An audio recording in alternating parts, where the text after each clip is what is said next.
នៅថ្ងៃទី27ខែកក្កដាឆ្នាំ1989មានការកាត់ក្តីដោយឲ្យជាប់ពន្ធនាគារយូរបំផុតក្នុងប្រវត្តិសាស្ត្រគឺចំនួន154,500 ឆ្នាំពីក្រុមការពីរ៉ាមីតរបស់ម៉ៃឈ្មោយដែលមានទឹកប្រាក់នៅក្នុងការបោកប្រាស់ពីប្រជាពលរដ្ឋច្រើនជាង4,800 លានបាតដែលបកត្រឡប់កាលពី40ឆ្នាំជាងមុននៅក្នុងឆ្នាំ1982ម៉ៃឈ្មោយគឺជាអតីតបុគ្គលិកក្រុមហ៊ុនប្រេងឥន្ធនៈ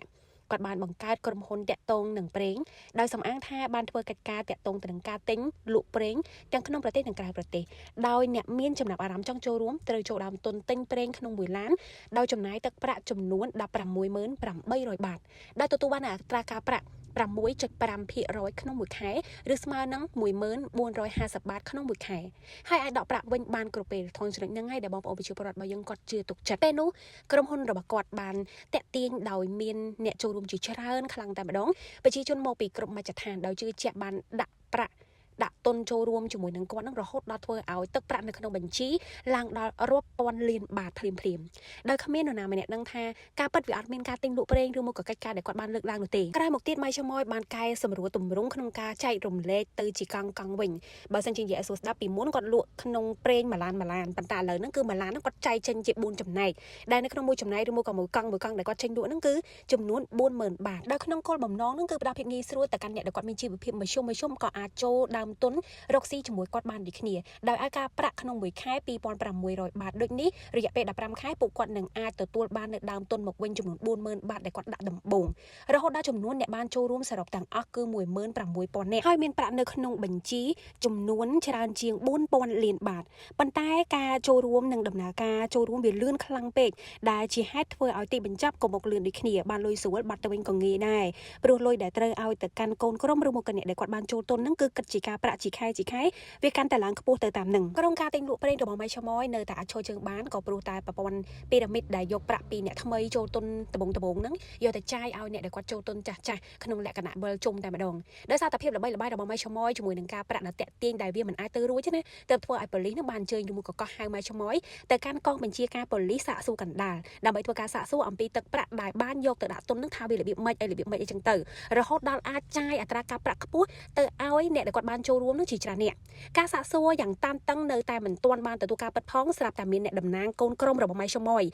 បានធ្វើបញ្ជីកតុយខ្លែងមួយពួកវែងខ្លាំងមែនទែនដែលចងក្រងឈ្មោះកូនក្រុមដែលបន្លំបោកប្រាស់ទឹកប្រាក់របស់ពួកគាត់ចំនួនច្រើនជាង2,900 នាក់ឲ្យទៅកាន់ប៉ូលីសបន្ទាប់ពីបាត់មុខបាត់មាត់របស់ម៉ៃឈ្មោយចេញពីវិស័យរកស៊ីប្រេងនៅពេលដែលក្បួនការពុះស៊ីកតុយត្រូវបានបង្ហាញថាការទិញលក់ប្រេងនោះវាអត់មានការពិត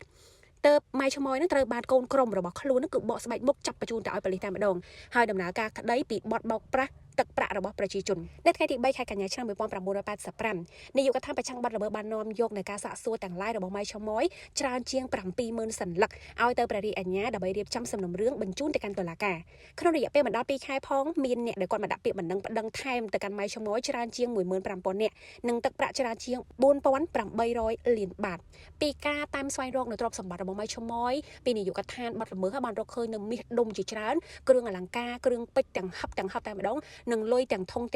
រព្យសម្បត្តិជាច្រើនទៀតកាន់តែរកកាន់តែឃើញលាក់គ្រប់កន្លែងទាំងអស់រហូតដល់ម្នាក់ដែលកំពុងតែស្វែងរកនឹងភ្ញាក់ថានៅមានច្រើនបែបនឹងទៀតអត់ដែលម៉ៃឈ្មោយគាត់បានលាក់ហើយនៅកន្លែងណាទៀតដែលម៉ៃឈ្មោយបានលាក់នៅថ្ងៃទី27ខែកក្កដាឆ្នាំ1989ពីការស៊ើបអង្កេតក្នុងរយៈពេលយ៉ាងយូររហូតដល់ទៅ4ឆ្នាំមានជនរងគ្រោះច្រើនជាង15,000 នាក់តុលាការបានចេញសារក្រមចុងក្រោយឲ្យម៉ៃឈ្មោយនិងគ្នាចំនួន10នាក់ទៀតមានកំហុសពីបទបោកប្រាស់ប្រជាជនតាមក្រមព្រះរាជអាជ្ញាឲ្យជាប់ពន្ធនាគារក្នុងរយៈពេល117,595 ឆ្នាំបូកជាមួយនឹងតាមច្បាប់កម្ចីផ្សេងទៀតក្នុងពុទ្ធសករាជ2527ជាប់ពន្ធនាគារ36,410 ឆ្នាំសរុបរួមទាំងអស់ជាប់ពន្ធនាគារគឺ154,500 ឆ្នាំប៉ុន្តែក្រមព្រះរាជអាជ្ញាបានកំណត់ឲ្យដាក់ទោសរួមទាំងអស់មិនលើសពី20ឆ្នាំដូចនេះតុលាការបានសម្រេចឲ្យម៉ៃឈ្មោយនិងគ្នារបស់គាត់10នាក់ទៀតដែលរួមគំនិតហ្នឹងណាជាប់ទោសឬមកក៏ជាប់ពន្ធនាគារ20ឆ្នាំនិងឲ្យប្រគល់ទឹកប្រាក់ដែលបានបោកប្រាស់ប្រជាពលរដ្ឋទៅកាន់ប្រជាពលរដ្ឋវិញជាង500 លានបាតព្រមទាំងអត្រាការប្រាក់15% ក្នុងមួយឆ្នាំនៅថ្ងៃទី27ខែ11ឆ្នាំ1993ម៉ៃឈ្មោយបានរួចទោសមុនកំណត់រហូតដល់7 ឆ្នាំដែលម៉ៃឈ្មោយជាប់ពន្ធនាគារនារីនៅខាងឡាតយ៉ាវត្រឹមតែរយៈពេល7ឆ្នាំ11ខែ5ថ្ងៃតែប៉ុណ្ណោះហើយដោយសារតែគាត់បានទទួលនៅការលើកលែងទោសដល់ទៅ2ដងបន្ទាប់ពីគាត់បានក្លាយទៅជាអ្នកទោសកម្រិតល្អណារបៀបសាំងអំពើល្អនៅក្នុងពន្ធនាគារអញ្ចឹងទៅក៏គេកាត់បន្ថយទោសទៅតាមនឹងបន្ទាប់មកទៀតហ្នឹងគឺអត់មាននរណាម្នាក់ដឹងថានៅពេលនេះម៉ៃឈ្មោយនៅទីណារស់នៅកន្លែងណា រស់នៅរបៀបម៉េចសុខឬមួយក៏ទុក្ខគេអត់ដឹងទេតែគ្រប់គ្នាគ្រាន់តែសង្ឃឹមថាម៉ែឈ្មោះចេញពីពន្ធនាគារហើយមិនធ្វើទង្វើច្រំដែលបោកប្រាស់នៅទំនុកចិត្តរបស់ប្រជាពលរដ្ឋដែលខំផ្ដោតទំនុកចិត្តទៅគាត់ហើយដែលខ្ញុំនិយាយមកទាំងអស់ហ្នឹងខ្ញុំគ្រាន់តែចង់ប្រាប់ថាប្រទេសថៃដើរមកមុនយើងអារឿងបោកប្រាស់ហ្នឹងគឺច្រើនខ្លាំងមែនតើបន្ទាប់ពីម៉ែឈ្មោះហើយមានម៉ែមនីហើយមានម៉ែតាក់ថ្មីនេះមានក្រុមហ៊ុន The Icon Group អីចឹងទៅមិនចង់ប្រាប់ថាកុំឲ្យយើងជាប្រជាពលរដ្ឋខ្មែរនេះត្រូវបានគេបោកប្រាស់សេរីជាស្ត្រីវិលចង្ក្រានមិនជុំរស់ស៊ីខ្លួនឯងអីទៅអត់បានហាមអត់បានខាត់ទេគ្រាន់តែថាកុំលងលើជាមួយនឹងពាក្យដែលគេនិយាយនឹងខ្លាំងពេកប្រយ័ត្នចុងក្រោយសល់តែកូនខោ